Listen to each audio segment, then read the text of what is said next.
Bonjour à tous, c'est Thomas Ludovox.fr, bienvenue dans ce Ludo Chrono. Aujourd'hui, je vais vous parler d'Encyclopédia. Encyclopédia, c'est un jeu pour 1 à 4 joueurs qui peut se jouer à partir de 12 ans et pour des parties d'environ 25 minutes par joueur.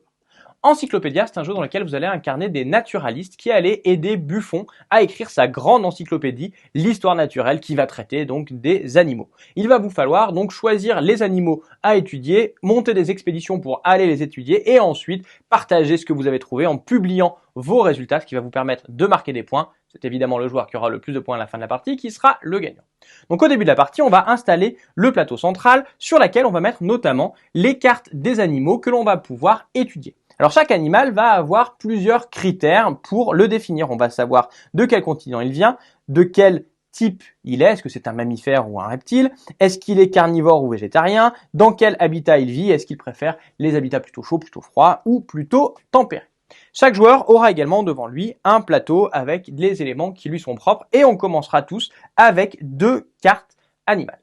La partie peut alors commencer, elle est organisée en une série de 6 manches. Au début de chacune des 6 manches, on va commencer par retourner un des jetons qui va donner un bonus à tout le monde pour la manche.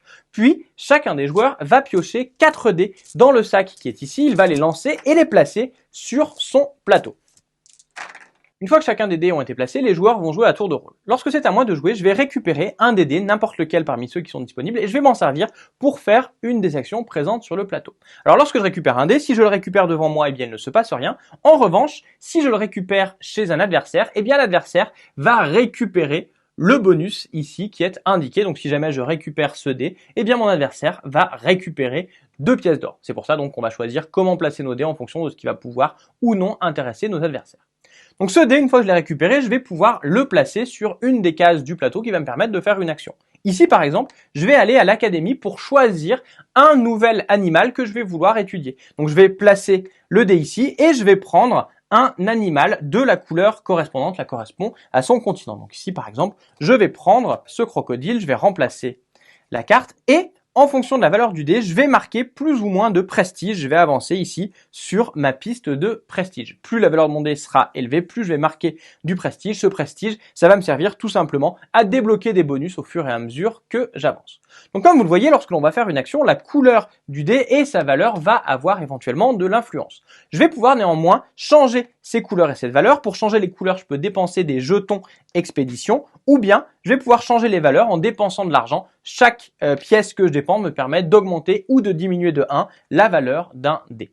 Pour récupérer ces jetons expédition et ces pièces d'argent, eh bien, je peux tout simplement faire l'action de placer un dé ici ou ici. Ici, je vais récupérer des jetons d'expédition en fonction de la valeur du dé. Et ici, je vais récupérer 5 pièces d'or. Et en plus, si je suis le premier, je récupérerai eh bien, le marqueur premier joueur, ce qui me permettra d'être donc le premier joueur à la manche suivante.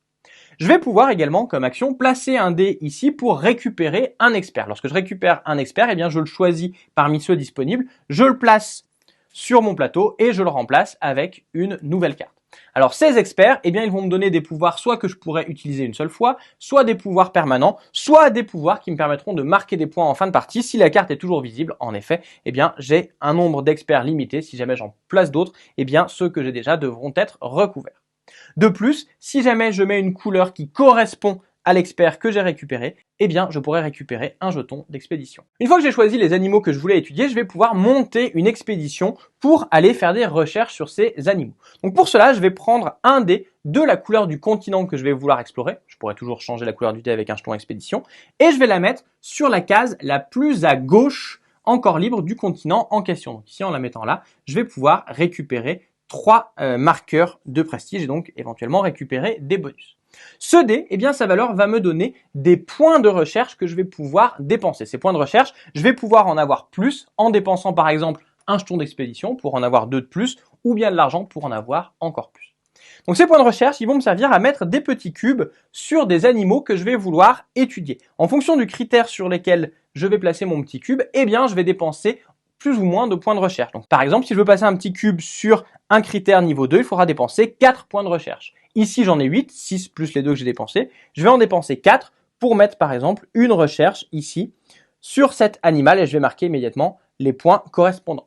Il me reste encore 4 points de recherche. Je vais m'en servir pour en dépenser 2 pour mettre un cube ici et pour mettre un cube sur un autre animal mais qui appartient toujours au bon continent. Une fois que j'ai fait ça, eh bien ma recherche est terminée. Plus tard, si d'autres joueurs veulent faire des recherches sur le même continent, eh bien ils auront un peu moins de prestige, mais par contre, ils auront des points de recherche supplémentaires. Une fois que j'ai fait suffisamment de recherches, eh bien il va être temps de publier mes recherches en faisant l'action qui est ici. Là aussi, je vais choisir un dé de la couleur d'un de mes animaux. Cet animal, ce sera mon animal de référence. Donc ici, je vais prendre par exemple un dé que je vais mettre sur cet animal qui sera mon animal de référence. La valeur de mon dé va m'indiquer jusqu'à quel critère je vais pouvoir publier. En effet, si j'utilise un dé de valeur 2, je ne pourrai publier que concernant le lieu d'habitat de l'animal, mais si je prends un dé de valeur 4, je vais pouvoir publier jusqu'au critère numéro 2. Donc ici, eh bien pour mon animal de recherche, je vais pouvoir prendre ce petit cube et le mettre ici, dans la case des animaux carnivores, car j'ai publié sur un animal carnivore, je marquerai immédiatement les points ici correspondants. Je vais également pouvoir publier sur le fait que c'est un reptile. Comme je publie sur le fait que c'est un reptile, eh bien si j'ai d'autres animaux du même continent ou non qui sont également des reptiles, je vais pouvoir prendre là aussi leur petit cube et le mettre pour marquer les points correspondants. Enfin, le dernier critère sur lequel je vais publier, c'est le continent de l'animal. Je vais prendre toutes les cartes de ce continent-là, je vais enlever les cubes qui sont dessus, ils sont perdus, et je vais les mettre de côté, ils me serviront à marquer des points pour la fin de la partie.